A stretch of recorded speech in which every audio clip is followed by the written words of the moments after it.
여러분, 사람이 살다 보게 되면 흔히 말하는 별 일을 다 보게 되고 또 별 일을 다 경험하게 되죠. 이런 사람이 있습니다. 러시아 우랄이라는 곳에서 살은 28살 된 젊은이인데요. 시도리킨이라는 이름을 가지고 있습니다. 이름이 나올 정도면 언론에 기사화됐다는 얘기죠. 갑자기 가슴이 많이 아프고 기침을 하게 되는데 기침할 때 피가 섞여 나옵니다. 자꾸 아프니까 병원에 가서 진단을 받았어요. 일단 엑스레이 촬영을 했습니다. 사진을 보게 되니까 허파에 암 조직이 자라는 것이 이제 선명하게 드러나요. 뭔가 이제 조직이 자라는데 보이는 거죠. 이 청년을 진단한 의사가 100% 폐암이라고 진단했어요. 왜? 지금까지 수많은 폐암 환자들의 사진을 판독을 했단 말이에요. 분명히 폐암이다 그랬어요. 그래서 의사가 암 수술을 위해서 이 폐를 열어봅니다. 기가 막힌 현상을 목격하게 되는데 엑스레이 사진 속에서 암의 모습을 보였던 것은 이 암세포가 아니고요. 허파 속에서 자라고 있던 작은 나무입니다. 사람이 허파 속에서 나무가 자라는데 5cm 정도의 전나무였어요. 전나무. 어떻게 이 사람의 폐 속에 들어가서 나무가 자랄까? 그건 모르겠습니다. 그런데 중요한 것은 허파 조직에 자라면 상처를 주기 때문에 고통을 주고 또 피를 냈던 것이죠. 이 전나무를 일단 제거했어요. 그리고 의료진이 이렇게 판단합니다. 아마 이 전나무 씨앗이 호흡할 때, 숨을 들이마실 때에 호흡기 속으로 들어가서 폐에 안착을 하게 되고, 비록 햇빛도 보지 못하지만 그러나 들어오는 산소를 통해서 생명을 공급받고 그리고 자라가고 있었을 것이다. 그렇게 진단했다는 거죠. 추측입니다. 아무도 모릅니다. 어떻게 이 사람의 폐 속에서 전나무가 5cm까지 자랐는지.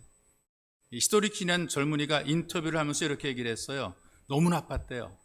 그런데 내 몸속에 이런 이물질이 있을 것이라는 상상도 못했다. 그리고 또 하나, 암이 아니라서 너무나 다행이다. 이렇게 얘기를 했대요.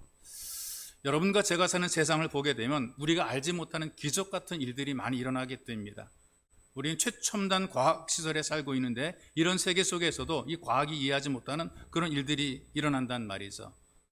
성경에 보게 되니까 하나님이 창세기 1장 1절에 태초에 천지를 창조하시니라 하나님이 세상을 만드셨다라고 선포합니다. 믿으라 그 말이거든요. 다른 생각하지 말고 하나님께서는 창조주라는 사실을 일단 선포하는 거죠. 그리고 우리 모두는 피조물입니다. 이 땅의 모든 만물들은 하나님에 의해서 만들어진 피조물에 불과한 것이죠. 우리는 기적이라고 깜빡 놀라고 뒤집어지고 자빠지지만 그러나 하나님께는 기적이 아닌 겁니다. 하나님은 무엇이든지 할 수 있고 이룰 수 있는 그런 분이시기 때문에 그렇죠. 이를테면 이렇게 우리가 이해하면 될 것 같아요. 다른 모든 동물들 있잖아요. 개, 돼지, 소, 말, 그다음에 파충류라든가 또 아니면은 곤충들 있지 않습니까? 이런 곤충들이 사람을 볼 때 어떻게 보겠습니까? 대단하다. 어떻게 저렇게 살아갈 수 있을까? 엄청나게 대단하게 여길 것입니다. 사람으로서는 엄청난 기적인데 하나님에게는 별일이 아니란 얘기죠. 그래서 여러분, 하나님 말씀인 성경을 보게 되니까 하나님의 역사가 기록된 기적의 책입니다. 성경은 기적의 책이란 말이 있어. 하나님이 보여준 최대의 기적인 예수 그리스도를 알고 믿고 살아가게 만드는 이런 일을 기록해 놓았기 때문에 이 말씀을 듣고 믿는다면 바로 여러분들이 기적의 주인공이죠. 성경에 기록한 그 말씀을 내가 믿고 받아들이고 수용한다는 것은 여러분들이 바로 기적의 주인공이 되었다는 얘기입니다. 자, 우리가 읽은 이 말씀을 보게 되면 예루살렘 양문 곁에 있는 베데스다라고 하는 연못에 나타난 하나님의 전능하심을 보여주는 사건입니다. 다르게 표현하게 되면 기적이 나타난 사건이라 그 말이 있어. 모든 성들은 일반적으로 방어를 위해서 사방으로 그 벽을 둘러싸지 않습니까? 그리고 군데군데 출입할 수 있는 문을 여러 개 만들어 놓습니다. 그 중에 한 문이 양문이라는 곳입니다. 양의 문, 양들이 드나드는 문이라 그 말이거든요. 왜 양의 문이냐? 성전에서 쓰여지는 제물로 쓰는 그 모든 양들이 그 문을 통해 들고 났단 말이죠. 속죄의 제물로 쓰여질 양들이 그 양문을 통해서 들고 나기 때문에 바로 그 문을 양문이라고 했던 겁니다. 근데 그 양문 가까운 데에 베데스다라는 연못이 있고 거기에 행각이 있다. 행각은 팔각정을 말하는 곳이거든요. 쉽게 말하면 쉼터를 얘기합니다. 거기 5개의 쉼터를 만들어 놓았습니다. 거기 누가 모였는가? 온갖 장애를 갖고 있는 사람들이 다 모였습니다. 난치병, 불치병의 환자들이 다 모였습니다. 흔히 말한 인생 막장을 살아가는 사람들이 거기 다 모인 것이죠. 더 이상 갈 곳이 없는 사람들입니다. 근데 바로 거기에 예수님이 찾아오신 곳입니다. 가장 절망적인 환자가 38년 된 병자인데 그 38년 된 환자를 통해서 예수께서 오고 오는 모든 세대 속에 소망을 주시는 것은 기적을 베풀어 주심으로 길이 있다는 것을 가르쳐주는 소망을 주는 겁니다. 예수님이 기적을 나타내 보여주었어요. 어떤 것 의미이냐? 사람의 모습으로 왔지만 전능하신 하나님이신 것을 증명해 보이는 것입니다. 하나님만이 할 수 있는 일을 예수님께서 하심으로 내가 곧 그니라, 하나님의 아들로 오셨으나 내가 곧 하나님이라, 이걸 사람들에게 증명해 보이는 겁니다. 그러면서 절망 가운데 살아가는 인생들에게 소망을 주는 거예요. 그러니 우리 모두에게 주는 이 메시지를 통해서 배우는 중요한 교훈은 기적을 누리는 자는 누구냐? 기적을 누리기 위해서는 어떻게 되느냐? 기적을 맛보려면 어떻게 되느냐? 예수를 만나야 된다는 사실을 가르쳐 주는 것입니다. 예수를 만나야 돼. 일단은 예수를 만나야 되는 거예요. 여기 베데스다 연못에 모이는 사람들은 한마디로 절망의 사람들이거든요. 길이 없습니다. 방법이 없는 사람들이죠. 사람의 능력과 기술로는 더 이상 가망이 없기 때문에 포기된 사람들입니다. 자기도 아는 거예요. 더 이상 갈 곳도 없고 할 일이 없다는 것을 그들이 압니다. 그럼 이 베데스다라는 것이 마지막 한 가닥 소망이에요. 왜 그러냐? 거기에는 미신처럼 내려오는 이야기가 하나 있습니다. 3절 말씀, 4절 보게 되면 이렇게 기록이 되어 있어요. 사람들이 물의 동함을 기다린다. 물에 끓어오르는 것을 기다린다 그랬단 말이에요. 왜 그러냐? 천사가 가끔 내려와서 물을 끓어오르게 할 때에 가장 먼저 다이빙한 사람들은 어떤 병에 걸렸든지 낫게 된다는 믿음이 있어. 전해지는 말로는 천사가 내려와서 목욕을 한다 이렇게 얘기를 한단 말이에요. 천사가 내려 목욕할 때 같이 뛰어들면 그 사람 병이 낫는다, 이런 소위 말 민간 신앙이죠. 요즘 우리들의 상식으로 보게 되면 아마 그곳은 간혈 온천입니다. 간혈 온천.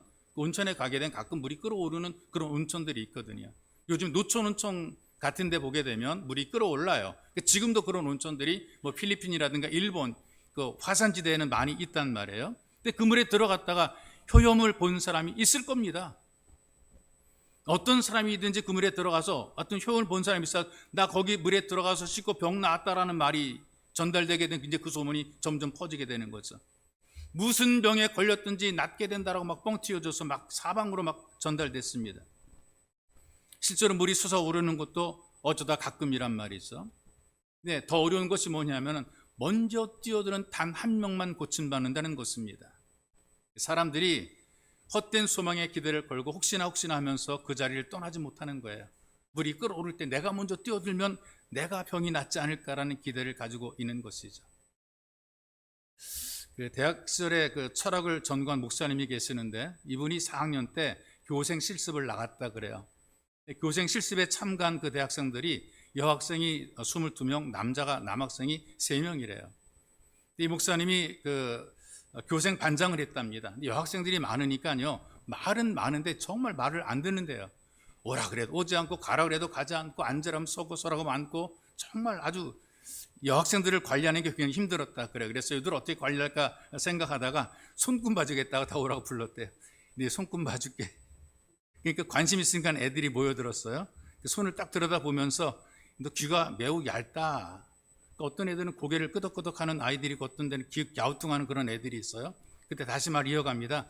안 듣는 것 같은데 나중에 보면 듣고 있지? 이렇게 얘기를 했대요. 그러니까 눈치를 싹 보니까 고개를 끄덕해요. 여러분, 누구나 다 똑같아요. 안 듣는 것 같지만 다 듣고 있습니다. 아닌 것 같은데, 나는 관계없는 것 같은데 그래도 내 일이 아니라도 일단 귀로는 듣고 있단 말이죠. 그래서 안 듣는 것이라고 생각하다가 듣고 있다 보게 되면 그럴듯하니까 고개를 끄덕인다 그 말이죠. 좀 더 진전을 시켰습니다. 야, 너 손금 보니까 어려운 고비를 넘긴 것 같아. 여러분, 살면서 어려운 고비 안 넘긴 사람 누가 있나요? 한두 번 다 어려운 고비 넘기잖아요.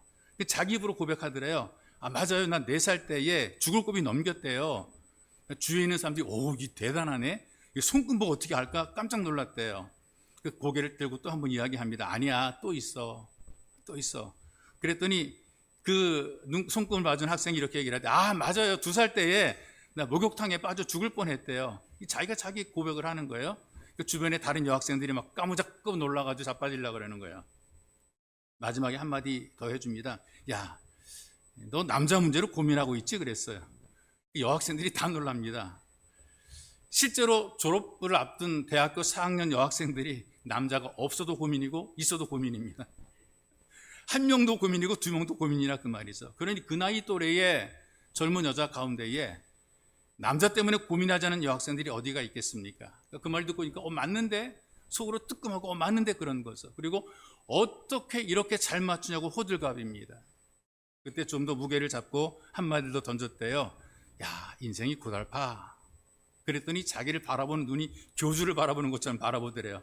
그 다음부터 말을 잘 듣더라는 것이죠. 거기까지가 한계인 거예요. 거기까지가. 방법이 뭐냐 그러면 이걸 해결할 수 있는 방법이 뭐냐? 그건 없는 거예요. 뭔가 문제는 지적을 해 놓았는데 어떻게 풀어갈 건가? 어떻게 해결할 것인가? 방법은 없어요. 뭐 절박한 사람들에게 뭔가 있을 것처럼 얘기를 합니다. 문제를 알려주긴 하지만 그러나 해결의 방법이 없다는 얘기죠. 결론이 뭐냐? 팔자대로 살아. 어차피 인생 팔자대로 살아.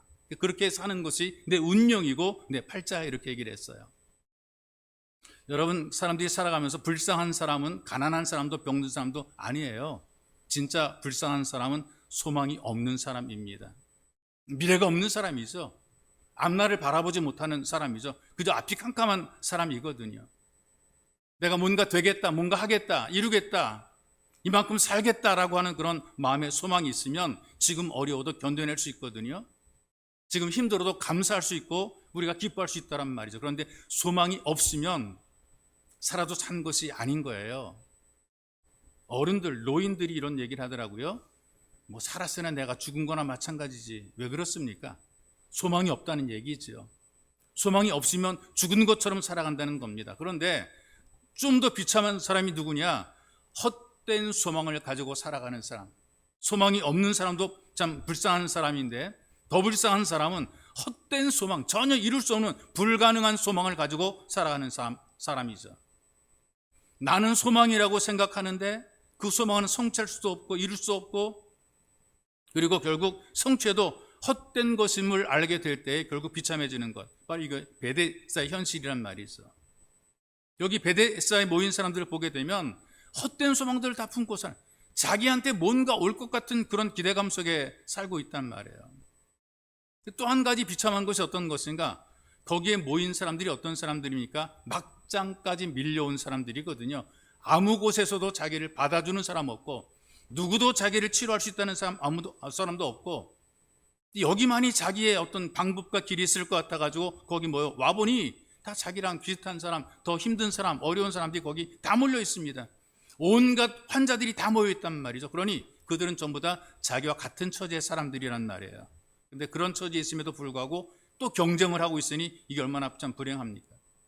어려울 때에 서로 위로하고 격려해 줘야 되잖아요. 힘들 때에 서로 좀 붙잡아 줘야 되잖아요. 그런데 살벌하게 경쟁하잖아요. 지금 내가 먼저 뛰어들어가려고, 너 말고 내가, 이런 생각 때문에 아주 정말 눈에 불을 편 살벌한 경쟁이 만들어지고 있습니다. 사람들이 어렵고 힘들 때에 좀 서로 돕게 되면 그 위기를 극복해낼 수 있는 방법도 있는데 어려울 때에도 자기만 챙기는 사람들이 꼭 있습니다. 저희도 홍수 피해를 당해서 그 보호소에 가가지고 지낸 적이 있었단 말이에요.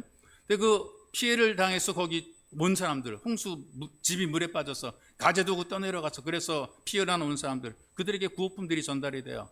그러면요, 속여서라도 하나라도 더 받으려고 그래요.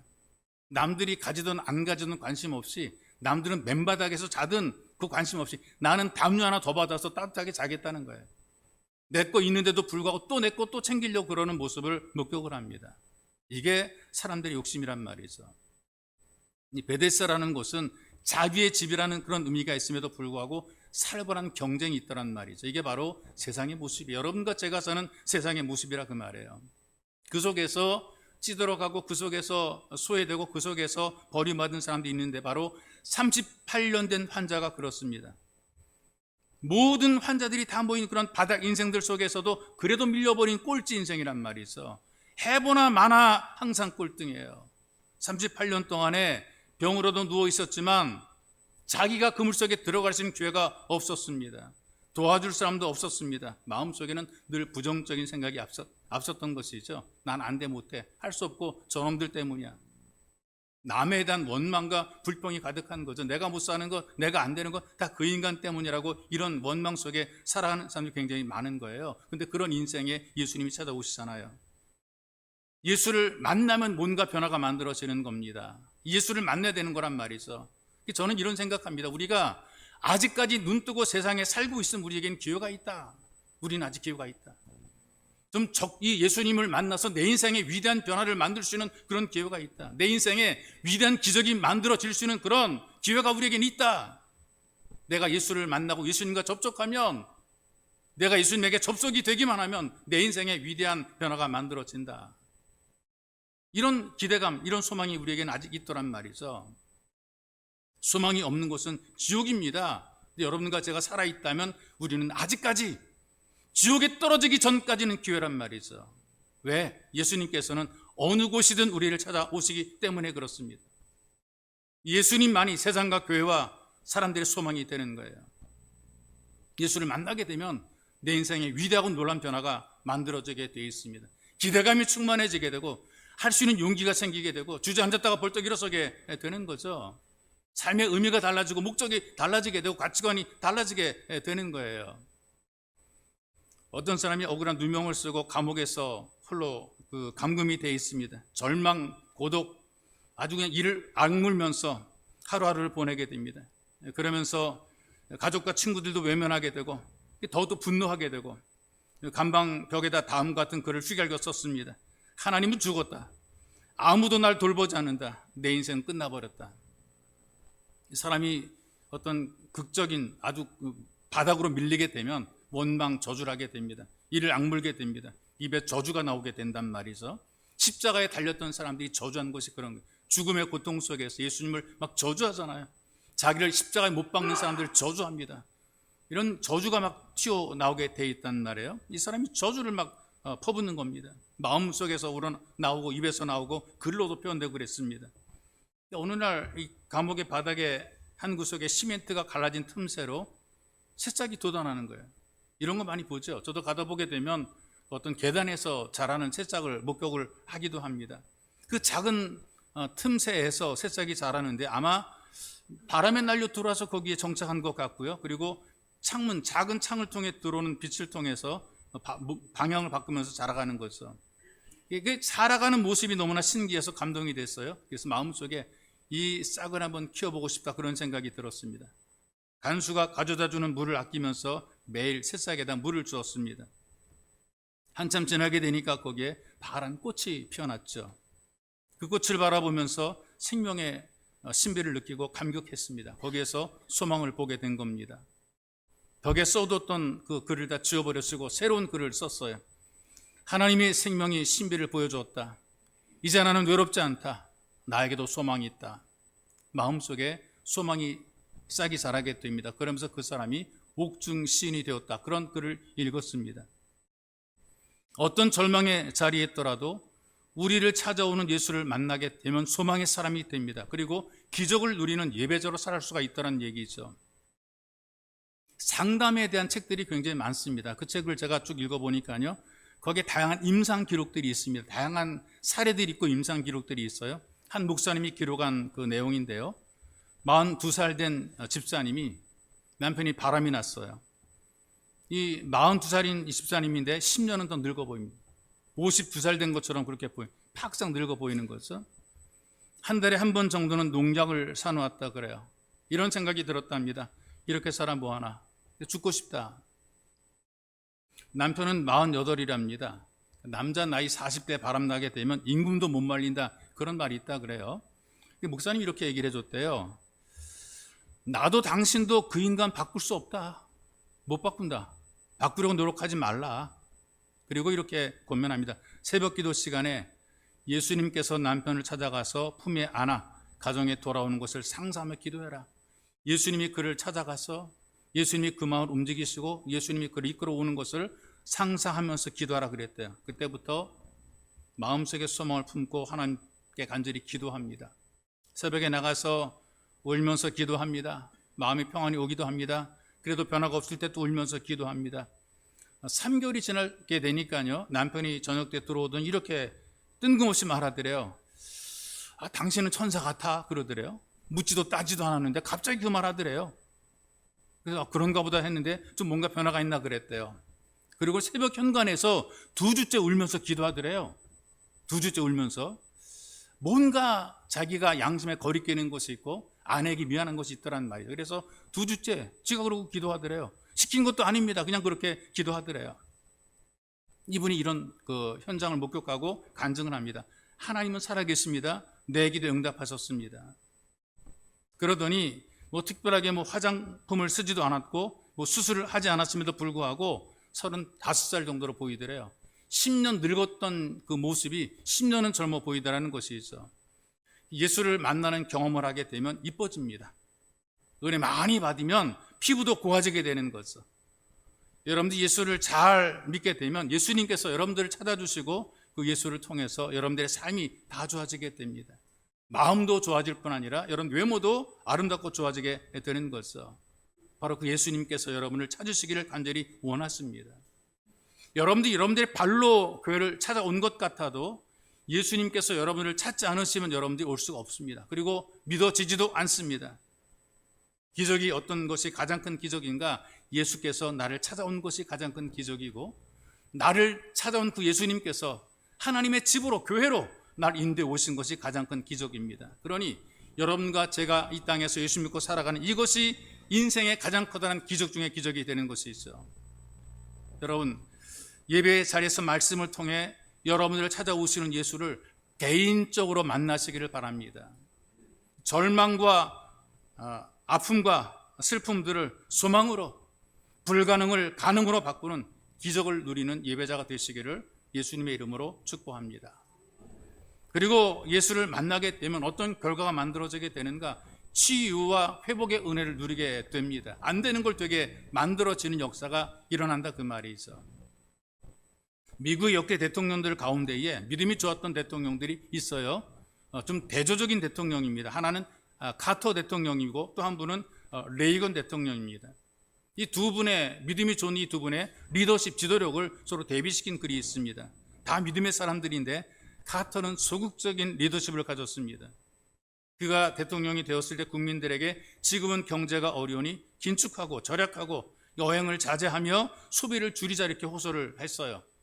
국가 경제를 좀 우리가 다시 일으키기 위해서 지금은 허리띠를 졸라매자 그렇게 호소를 했어요. 레이건은 달랐습니다. 또 강력한 리더십을 발휘했습니다. 지금 국가 경제가 어렵고 힘들지만 앞으로 회복된다. 걱정하지 말고 불안해하지 말고 의욕을 가지고 희망을 가지고 열심히 일하며 살아가자. 용기를 가지고 힘을 내자. 그러고 호소를 했어요.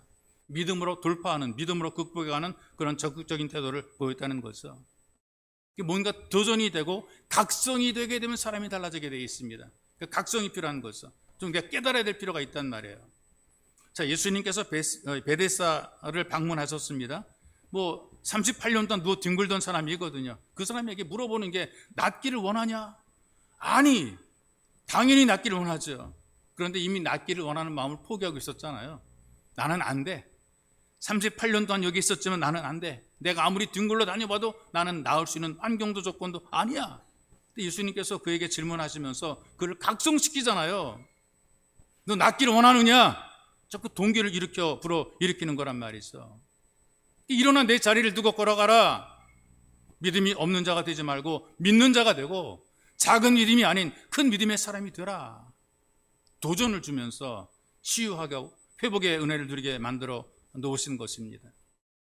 구경만 하는 삶이 아니라 직접 경험하라는 것이죠. 말만 하지 말고 삶으로 보이라는 것입니다. 믿습니다라는 말만 하지 말고 믿는 모습을 보이라는 거예요. 네가 행하라는 것이죠. 하겠다라고 말하지 말고 하라 그 말입니다. 하라. 그러면서 먼저 예수님께서 마음을 치료하신단 말이죠. 38년 동안 절망과 좌절 속에 살았습니다. 그 마음의 태도가 부정적이잖아요. 대뜸 내가 낫고자 하냐 물으시잖아요. 먼저 마음을 치료하시는 의도를 가진 겁니다. 고치기 전에 부정적인 절망적인 마음부터 고침받을 필요가 있다는 얘기예요. 7절에 보니까 이 사람이 대답하잖아요. 주여, 물이 동할 때에 나를 못에 넣어줄 사람이 없어. 내가 가는 동안에 다른 사람이 먼저 내려갑니다. 이 말이 무슨 말입니까? 나는 불가능하다 그 말 아니겠어요? 나는 도와줄 사람이 없기 때문에 나는 안 된다 이거예요. 이렇게 사는 것이 내 운명이라는 것입니다. 이게 바로 이 사람의 마음의 상태라는 것이죠. 이게 참 무서운 건데요. 오래도록 질병에 시달리는 사람이 있습니다. 오래도록 같은 문제 때문에 부딪히는 사람이 있단 말이죠. 그럼 마음속에 포기하게 되는 거예요. 내려놓게 되는 거예요. 해도 안 되는구나. 부정적인 생각이 드는 거라 그 말이죠. 왜? 해봤는데 안 됐잖아. 그러니까 하기 싫어지게 되는 거예요. 점점 포기해지게 되는 거예요. 그리고 자기 한계를 그어버리는 거예요. 나는 여기밖에 안 돼. 가능성을 생각하지 않은 거죠. 이게 이제 마음의 병이 되는 거란 말이에요. 이런 마음을 가지고 있으면 육신이 건강해진다 한들 더 나은 삶을 살아갈 수가 없는 겁니다. 이런 마음, 이런 삶의 태도가 운명론이라고 얘기할 수가 있고요. 팔자라고 얘기할 수가 있습니다. 인생은 어차피 팔자대로 살아가는 겁니다. 이렇게 얘기를 많이 하죠. 아닙니다. 우리는 팔자대로 사는 사람이 아닙니다. 우리는 믿음으로 사는 사람들입니다. 우리는 가능성의 사람들이라고요. 그런데 팔자대로 살겠다, 운명대로 살겠다, 이런 사람들의 그 태도를 보게 되면 새로운 것을 기대하지 않습니다. 더 좋은 길이 보이지만 시도하다가 포기해요. 어차피 뭐 다 그렇게 살아가는데, 어차피 달라질 게 없다라는 절망감 때문에 뭔가 하려는 생각을 하지 않습니다. 그 다음에 절망감이 깊어지게 되니까 주변에서 일어나는 그 모든 일들에 대해서 무관심하게 되고 책임감을 상실하게 돼요. 내가 꼭 해야 된다, 내가 가야 된다, 이거에 대한 어떤 책임감이 없단 말이죠. 내가 관여할 바 아니다, 내 알 바 아니다, 내 알 바 아니다. 그럼 내가 좀 뭐 좀 한다 그래서 세상이 좋아지냐? 아니에요. 그래서 안 하려고 그러고 안 움직이려고 그런단 말이죠. 그래서 그냥 예전에 살던 것처럼 그대로 살아가는 거죠. 책임을 다하려고 하지 않고 무책임하게 살아가는 거예요. 내 알 바 아니라고. 그러나 여러분, 여러분들이 사는 세상은 혼자 사는 세상이 아니에요. 내 알 바 아닌 것이 아무것도 없습니다. 동참해야 되고 함께 해야 되는 것이라 그 말이죠. 그리고 운명론에 빠지게 될 때 가장 큰 문제가 뭐냐면 자기 스스로가 자기 문제를 풀어가지 못하고 자기가 자기를 방해하는 거예요. 왜? 우리 할아버지가 그랬고 우리 아버지도 그랬는데 나는 DNA가 원래 그렇고 나라고 배울 수가 있겠냐? 이게 내 팔자다 해봐야 소용이 없다고 이미 체험해버리는 거란 말이죠. 여러분, 이런 현상들이 우리 주변에 종종 있습니다. 이를테면 요즘에도 그러는데요. 종종 집안에서 맞고 사는 아내들이 있습니다. 남편에게 구타를 당하고 살아가는 그런 아내들이 있단 말이죠. 그런데 이상하게 평생 남편의 구타를 벗어나지 못하는 그런 상담에서 나온 사례입니다. 못 벗어나는 그런 아내들이 있더란 말이죠. 방법이 많잖아. 이혼하거나 도망가거나 피해버리면 괜찮거든요. 못해요. 그냥 웅크리고 앉아서 맞아요. 이런 한심한 일이 어디가 있습니까? 이 답답한 사람이 어디가 있냐고요. 그러니까 제3자가 개입해서 도와주는 겁니다. 강제로 이혼을 시키고 강제로 끌어내고 이런단 말이죠. 자기 혼자는 못해요. 못 벗어난다면. 왜? 내 운명이니까. 이 인간 어차피 내가 평생 짊어지고 운명이니까 내 팔자를 고착화된다. 정신과 치료를 받거든요. 그래도 불구하고 나는 아는데 막상 현실에 딱 닥치게 되면은 그 자리를 벗어나지 못하는 사람들이 있습니다. 고착화됐다 얘기를 하거든요. 자기 현실을 벗어날 생각을 못하고 있는, 그냥 그렇게 살아가는 거란 말이에요. 여러분, 이 38년 된 병자를 보세요. 자기 삶에 대해서 낙심하고 더 이상 기대할 것이 없잖아요. 도와줄 사람이 없는 자기의 처지를, 기구한 운명을 지금 탓하고 있잖아요. 나를 물속에 던져 넣어주는 사람이 없다는 이 다른 사람에 대한 원망을 지금 하고 있잖아요. 스스로 자기가 자기의 미래를 막고 있는 것이고 자기의 치료를 막고 있는 것이란 말이죠. 그러니 예수님께서 먼저 그런 답답한 사람의 마음을 먼저 고쳐주는 거예요. 내가 낫고자 하느냐? 이 말씀을 통해서 마음속에 믿음의 불씨를 살려주는 것이란 말이죠. 하나님 말씀을 들으면서 우리 마음속에서 믿음의 불꽃이 살아나게 됩니다. 커다란 불꽃이 돼가는 거죠. 우리면서 우리 마음과 생각의 태도가 변화가 되는 거예요. 말씀을 들어야 되는 거예요. 그래야 정신 차리게 되고, 그래야 깨어나게 되고, 그래야 하나님의 뜻대로 살게 되는 거란 말이에요. 한 곤충학자가 벼룩을 가지고 실험을 해본 실험 사례가 있어요. 이 벼룩이 높이뛰기 선수라고 그러잖아요. 자기 키에 비해서 엄청나게 높이 뛰어오른단 말이죠. 투명한 유리봉 속에다가 집어넣고 관찰은 자꾸만 튀어나옵니다. 그래서 이놈 하고 유리봉 뚜껑을 덮어버렸어요. 그래서 튀어나오려고 그러는데 자꾸만 점프하는데 유리 벽에, 그 뚜껑에 머리를 자꾸 부딪힌단 말이죠. 아이씨 하고 다시 시도했는데도 불구하고 머리가 부딪혀 띵한 거예요. 몇 번 몇 차례 머리를 딱 박으니까요, 이제는 뛰어오를 때 어떻게 뛰어오르냐면은 머리가 부딪히지 않을 정도로 뛰어오르는 거예요. 좀 더 뛰어오르는 데가 머리에 부딪히니까 좀 더 낮게 뛰어오르는 거란 말이에요. 그래서 나중에 유리 뚜껑을 제거해 놓았음에도 불구하고 지가 알아서 머리가 닿지 않을 만큼만 뛰어오는 거예요. 뚜껑이 없어도 바깥으로 못 탈출하는 거예요. 왜? 그렇게밖에 훈련이 됐기 때문에 못 나오는 거란 말이죠. 비슷한 예가 또 있습니다. 맥이라는 그 물고기는 육식성입니다. 우리 민물에 사는 육식성이죠. 작은 물고기를 잡아먹어요. 근데 같은 어항에 한쪽을 유리벽으로 막아놨어요. 한쪽에 메기가 좋아하는 작은 붕어를 넣어줬어요. 잡아먹으려고 손자같이 달려옵니다. 잡아먹으려고 하기만 하면은 눈에 빤히 보이는데 뭐가 확 막혀가지고 입이 자꾸 부딪히는 거란 말이에요. 여러 번 시도하는데 자꾸만 자기 주둥이를 부딪히는 거예요. 아파요. 눈앞에 빤히 지금 만난 붕어 새끼들이 왔다리 갔다리 하는데 알짱거리는데 이게 뭔가 칼락으로 부딪혀가지고 먹지 못하는 거예요. 꽝 하고 부딪히면 자기 입만 아프란 말이죠. 근데 나중에 유리칸을 싹 빼내도요, 먹으려고 달려가다가 어느 정도 거리가 되게 되면 스스로 딱 멈춥니다. 왜? 가봤자 내 주둥이만 아프지. 사람들이 인생을 살아갈 때에 자기 한계를 그어놓는 분들이 많아요. 믿음이 없고 부정적일수록 자기 조건을 따지고 환경을 따지면서 움츠러드는 거랍니다. 난 이거밖에 안 돼. 나는 더 이상 안 돼라고 딱 한계를 정해놔요. 이 한계를 깨트리는 것을 우리는 믿음이라고 얘기를 하는 것입니다. 믿음이 생겨지게 되면 심령이 살아나게 되는 거죠. 예수님께서 이 38년 된 환자의 부정적인 생각의 틀을 깨뜨려 주었습니다. 말씀을 통해서 마음속에 믿음을 집어넣어 준 거란 말이죠. 마음이 치료가 된 겁니다. 질병보다 문제보다 더 근본적인 것이 어떤 것인가? 마음이 심령이 살아야 되는 거예요. 여러분도 들어야 됩니다. 내가 낫고자 하느냐, 이 말씀을 들어야 되는, 그리고 심령이 치유가 돼야 되는, 내 마음이 강하고 담대해져야 되는 것입니다. 말씀을 듣는 자마다 마음이 강해지고 담대해지시기를 주님의 이름으로 축복합니다. 또 육신을 회복시키시는 겁니다. 마음이 살아나게 되니까 38년 된 환자의 마음속에 믿음이 움직이고 믿음이 역사하기 시작하니까 태도가 변화되는 거죠. 어떤 일이든지 할 수 있을 것 같은 그런 마음이 드니까 예수님께서 말씀하십니다. 8절에 일어나 내 자리를 들고 걸어가라 그랬습니다. 38년 동안 누워있던 사람에게 일어나라는 그 말씀은 불가능한 말씀이에요. 불가능. 해본 적이 없는, 해봐도 안 되는, 도저히 한계로 인해서 벽에 부딪혀서 일어날 수 없는 그런 말씀이란 말이죠. 예수님께서 일어나라. 근데 믿음이 있으니까 일어나게 돼요.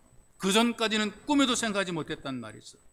마음이 부정적이었다면 못 일어날 터인데 치유가 되니까, 마음이 치유가 되니까, 마음이 강해지고 담대해지게 되니까 그 말씀을 듣는 순간에 순종해서 일어나게 되는 거예요. 9절에 보니까 그 사람이 곧 나아서 자리를 들고 걸어가니라 그랬습니다. 믿음은 복잡한 것이 아니고요, 자기를 부정하고 하나님을 긍정하는 것입니다. 내 현실과 형편을 보게 되면 참 한심하고 답답할 수밖에 없습니다. 그런데 예수님을 바라보게 되면 소망이 생기는 거죠. 가능성이 있게 되는 것입니다. 그래서 우리 예수님께서는 우리에게 능력을 행하고 기적을 베푸시기 전에 먼저 우리가 믿음으로 반응하기를 원하십니다. 믿음으로 받아들이기를 원하시는 거란 말이에요. 여러분들 마음속에 두 가지가 늘 함께 움직이는 것을 보게 돼요. 안 된다는 부정적인 생각, 된다는 긍정적인 생각이 있어요. 근데 믿음 앞에서, 하나님 앞에서 예스 하게 되면 거기 하나님의 역사가 만들어지게 되는 거죠. 우리는 아멘이라는 표현을 쓰게 됩니다.